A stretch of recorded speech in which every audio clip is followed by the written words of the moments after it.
Hello students, I hope you all are good. Good morning all of you. Today we start our economic classes 12 August 2020. Today we start class 12 economic class.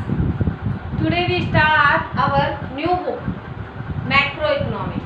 Macroeconomic में बेटा आपके 4 chapter पहले ही हो चुके थे मार्च में ही, and उसके बाद मनी एंड बैंकिंग का टॉपिक आपका हो चुका है अप्रैल एंड मई में। सो आज मैं आपका चैप्टर नंबर 7 लेके आ रही हूँ, जो है aggregate demand and related concept. ये एक चैप्टर नहीं है, मीन्स एक ये यूनिट है। इसमें 3 चैप्टर आते हैं, एक ही यूनिट एक ही कॉम्बो में। एग्रीगेट डिमांड, एग्रीगेट सप्लाई, इससे रिलेटेड 2-3 चैप्टर आते हैं। तो आज हम आपको कराएंगे एग्रीगेट डिमांड रिलेटेड कॉन्सेप्ट और इसके कंपोनेंट एंड और इसके शेड्यूल्स के थ्रू, डायग्राम के थ्रू हम आपको बताएंगे।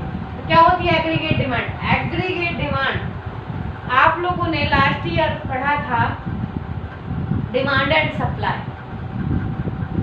माइक्रो इकोनॉमिक में। माइक्रो इकोनॉमिक में लास्ट ईयर 11th क्लास में आप सबने पढ़ा था। तो उसमें हम क्या कर रहे थे, मैंने डिफरेंस बताया था, मैं ये नया करा रही हूँ इसलिए आपको रिमेम्बर करा रही हूँ पीछे वाला, कि उसमें क्या होता था, एक वस्तु एक व्यक्ति के बारे में कैलकुलेट किया जाता था। तो वो था माइक्रो, छोटा। माइक्रो का मतलब छोटा होता है। जब हम किसी चीज को बहुत ही छोटे तौर पर अध्ययन करते हैं, माइक्रो इकोनॉमिक में आ गया था। मैक्रो में समग्र, मैक्रो का मतलब होता है समग्र अर्थव्यवस्था, मीन्स जो हम एक नेशनल के रूप में, नेशनल में एग्रीगेट डिमांड मीन्स उससे बड़े व्यापक रूप में, वाइड रूप में जब हम उसे लर्न करते हैं तो होता है हमारा मैक्रो में आता है। ठीक है, सो ये थोड़ा सा इंट्रोडक्शन था and then start our aggregate demand related to concept. Aggregate demand कह दीजिए या एग्रीगेट एक्सपेंडिचर कह दीजिए।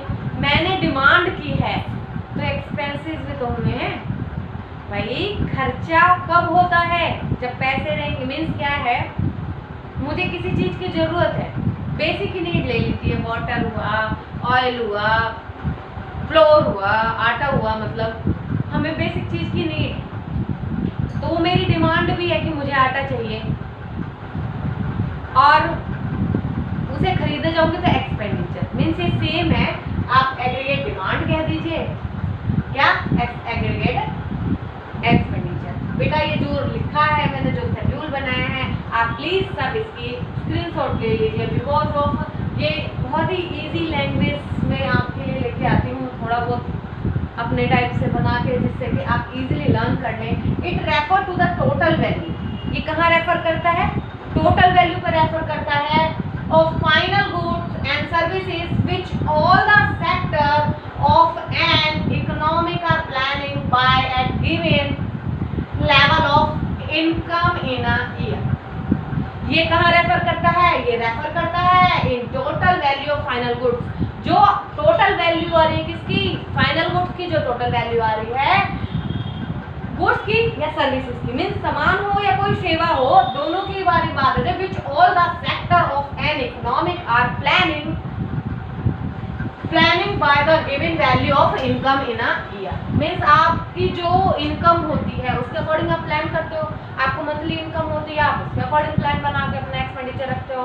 आपको वीकली होती है, आप वीकली करते हो। आपको डे वाइज होती है, आप डे वाइज कैलकुलेट करते हो। मीन्स जैसा अकॉर्डिंग आपकी इनकम होती है, आप उसका एक्सपेंडिचर रेडी रखते हो। खर्चा तो करना ही है, बेसिक नीड तो पूरी करनी है।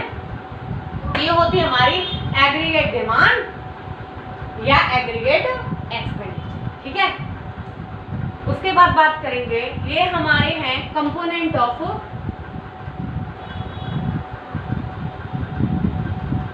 Aggregate demand. शॉर्ट में लिख देते हैं, ओके। ठीक है, अब देखिए क्या होते हैं एग्रीगेट डिमांड के कंपोनेंट। फर्स्ट है private final consumption expenditure. Means वो बेसिक चीजें जो आपको खर्चे के लिए चाहिए ही चाहिए। आप क्या, आपकी इनकम कम है तो आप क्या खाना बंद कर दोगे? या फिर अगर बेसिक चीज़ मान लीजिए मेरे पास अपना खुद का मकान नहीं है तो मैं बेसिक है कि भाई मैं अगर उसमें रह रही हूँ तो मुझे उसका रेंट देना ही देना है, ठीक है। और फिर क्या है, इन्वेस्टमेंट एक्सपेंडिचर, मीन्स आप उसको इन्वेस्ट ही करते हैं, आप उसको मार्केट में लगाते ही हैं, आप कोई सामान लेने जा रहे हैं तो आपको वहाँ पे पैसे दे के ही सामान मिलेगा, मीन्स आप उसको मनी दोगे तो आपको बैक में क्या मिलेगा, आपको गुड्स मिलेंगे। तो इन्वेस्टमेंट एक्सपेंडिचर। फिर उसके बाद आता है आपका गवर्नमेंट एक्सपेंडिचर, मीन्स एक गवर्नमेंट है पूरी, वो कितना एक्सपेंडिचर करती है। एंड देन आएगा नेट एक्सपोर्ट। नेट एक्सपोर्ट का फॉर्मूला होता है हमारा एक्सपोर्ट प्लस इंपोर्ट, कि मीन्स कितना निर्यात हो रहा है। एक्सपोर्ट का मतलब हो गया हमारा निर्यात और इंपोर्ट का होगा आयात, मीन्स क्या चीज़ ज़्यादा है, हमारे इंपोर्ट में ज़्यादा है, मोर देन है, या एक्सपोर्ट मोर देन है, ठीक है। तो ये दोनों चीज़ें आपकी नहीं आती हैं। अभी आपकी आएगी यही कंजम्पशन एंड इन्वेस्टमेंट। इसका जो फॉर्मूला होता है वो होता है कंजम्पशन प्लस इन्वेस्टमेंट।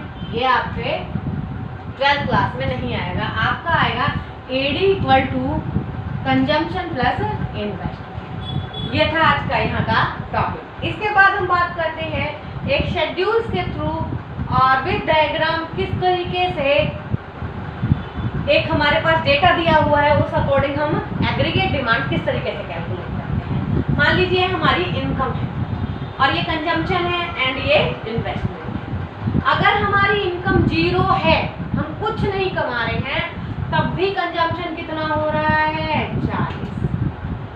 हम ये एज्यूम करते हैं कि जब हमारी इनकम 0 है तब कितना कंजम्पशन हो रहा है, 40। इन्वेस्टमेंट कितना हो रहा है, 40, ठीक है। तो जो 0 वैल्यू पे हो रहा है वही इन्वेस्टमेंट हम सारी वैल्यूज में मानते हैं कि कम से कम इतना इन्वेस्टमेंट तो होगा ही होगा। क्लियर है। अब देखिए जब 0 वैल्यू पे कंजम्पशन है हमारा 40 का, इन्वेस्टमेंट है हमारी 40 की, AD क्या हो गई, फॉर्मूला क्या होता है, कंजम्पशन प्लस इन्वेस्टमेंट 80। एंड जब हमारी इनकम बढ़ के 100 हो गई, कंजम्पशन भी बढ़ा हमारा 120, पर इन्वेस्टमेंट वही है जो हमारा बेसिक टाइम पे था, क्या हो गया ये 160। एंड इसी तरीके से 200 जब इनकम है तो कंजम्पशन 200 है, इन्वेस्टमेंट 40 है, टोटल आ गया 240। इसी तरीके से जब हमारी इनकम इंक्रीज होके 300 हो गई है तो क्या हुआ है, कंजम्पशन भी बढ़ा है, बट ये कांस्टेंट रहा हमारा इन्वेस्टमेंट जो 0 वैल्यू पे आ रहा है, ये हो जाएगा आपका 320। ओके। और फिर जब 400 हो गई है तो कंजम्पशन हमारा बढ़ा है 340 एंड इन्वेस्टमेंट सेम है तो हो जाएगा 400। ओके। तो ये था हमारा AD। अब इसके थ्रू मैं बताती हूँ आपको डायग्राम। अब देखिए मान लीजिए यहाँ पे इनकम है हमारी 0, 100, 200, 300 एंड 400, ठीक है। एक टाइम पे जब हमारी इनकम 0 है तो हमारी इन्वेस्टमेंट 40 है, मीन्स यहाँ पे, और वो कांस्टेंट है, मीन्स पैरेलल है इनकम, ठीक है। उसके बाद 40 से ही हमारा स्टार्ट है कंजम्पशन, ओके, इंक्रीज हो रहा है, और इन्वेस्टमेंट इंक्रीज हो रहा है हमारा AD एग्रीगेट डिमांड। जैसे जैसे कंजम्पशन बढ़ रही है वैसे वैसे हमारा एग्रीगेट डिमांड भी बढ़ रहा है। तो ये जो एग्रीगेट डिमांड एंड कंजम्पशन के बीच का गैप होता है हमेशा पैरेलल होता है, एक दूसरे के समानांतर चलता है, ठीक है। तो इस गैप को, ये गैप एक दूसरे के इक्वल होता है, ठीक है। तो ये था आज का हमारा डायग्राम। आप ये डायग्राम बनाने से पहले जो बेसिक चीज़ें मैंने बताई हैं, OX पे इनकम आपको नोट डाउन लिखना है यहाँ पे, means 10 unit 5 centimetre equal to 100 and 5 centimetre equal to income of 100, sorry investment aggregate demand, okay, उसकी वैल्यू है, ओके। यहाँ पे आपको राइट डाउन करके देन इस क्वेश्चन को करना है। Thank you so much.